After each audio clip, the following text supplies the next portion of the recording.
Hey guys, tonight's story is a little bit different than what I've done before.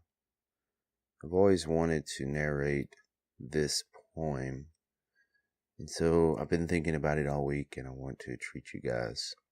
Please listen intently. While this is a poem, it is a beautiful and deep poem by Edgar Allan Poe, The Raven.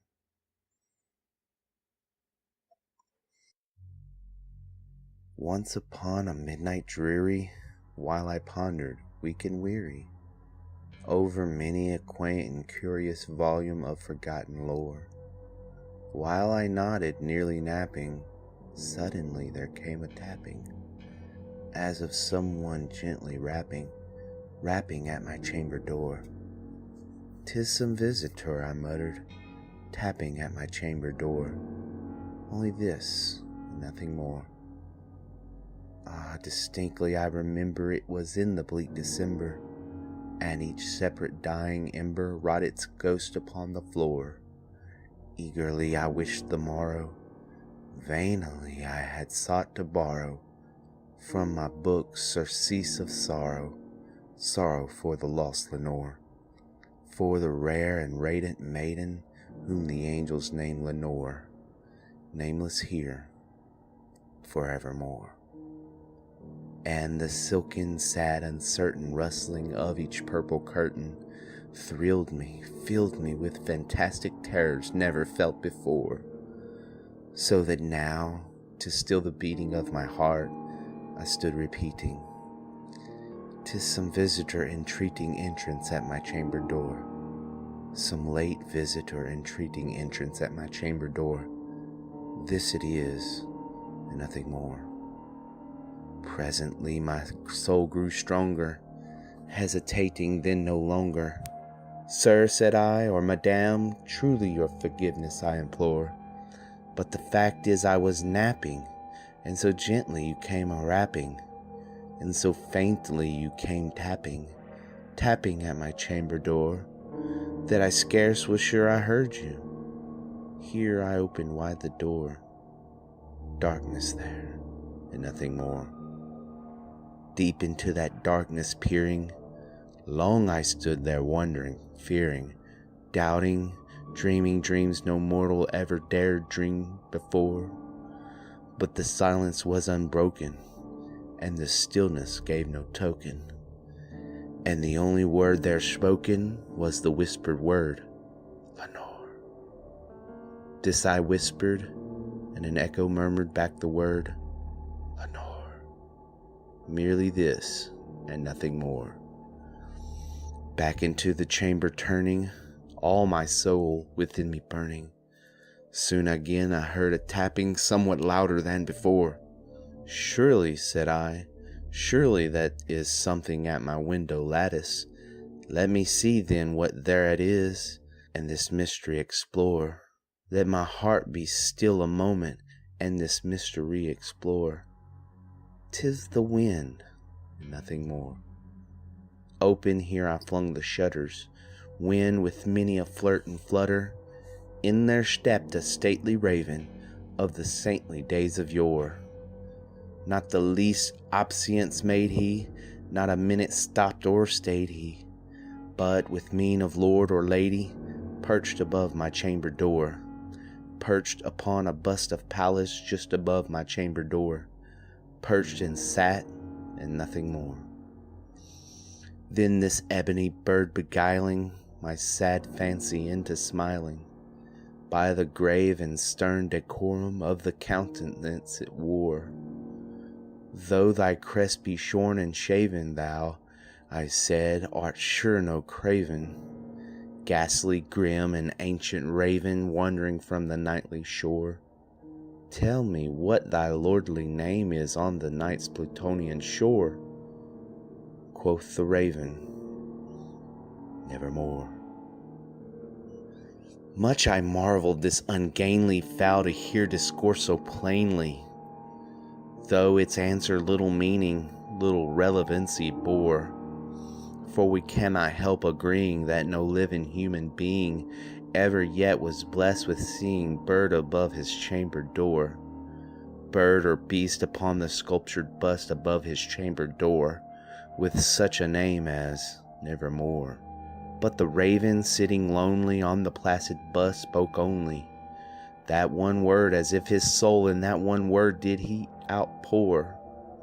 Nothing farther than he uttered, not a feather than he fluttered, till I scarcely more than muttered, other friends have flown before.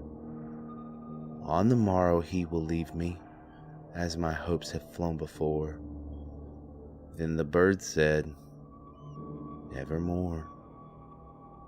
Startled at the stillness broken by reply so aptly spoken, doubtless, said I, what it utters is its only stock and store, caught from some unhappy master whom unmerciful disaster followed fast and followed faster till his songs one burden bore, till the dirges of his hope that melancholy burden bore of nevermore. But the raven still beguiling all my fancy into smiling, straight I wheeled a cushioned seat in front of bird and bust and door. Then upon the velvet sinking, I betook myself to linking fancy unto fancy, thinking that this ominous bird of yore, what this grim, ungainly, ghastly, gaunt, and ominous bird of yore meant in croaking, Nevermore. This I sat engaged in guessing, but no syllable expressing, to the fowl whose fiery eyes now burned into my bosom's core. This and more I sat divining, with my head at ease reclining, on the cushion's velvet lining that the lamplight gloated o'er, but whose velvet violet lining with the lamplight gloating o'er, she shall press, Nevermore. Then methought the air grew denser, perfumed from an unseen censer, swung by seraphim whose footfalls tinkled on the tough floor. Wretch, cried I, thy God hath lent thee, by these angels he hath sent thee, respite, and nepenthe from thy memories of Lenore. Quaff, oh quaff this kind nepenthe, and forget this lost Lenore, quoth the raven, Nevermore. Prophet, said I, thing of evil, prophet steal if bird or devil, whether tempter or sent, or whether tempest tossed thee here ashore, desolate yet all undaunted, on this desert land enchanted, on this home by horror haunted, tell me, truly I implore, is there balm in Gilead? Tell me, I implore, quoth the raven, Nevermore. Prophet, said I, thing of evil, prophet still if bird or devil, by that heaven that bends above us, by that God we both adore, tell this soul with sorrow laden if, within the distant Aidenn, it shall clasp a sainted maiden whom the angels name Lenore, clasp a rare and radiant maiden whom the angels name Lenore, quoth the raven, Nevermore. Be that word our sign of parting, bird or fiend, I shrieked upstarting, get thee back into the tempest and the night's Plutonian shore. Leave no black plume as a token of that lie thy soul hath spoken. Leave my loneliness unbroken. Quit the bust above my door. Take thy beak out of my heart, and take thy form from off my door, quoth the raven, Nevermore. And the raven, never flitting, still is sitting,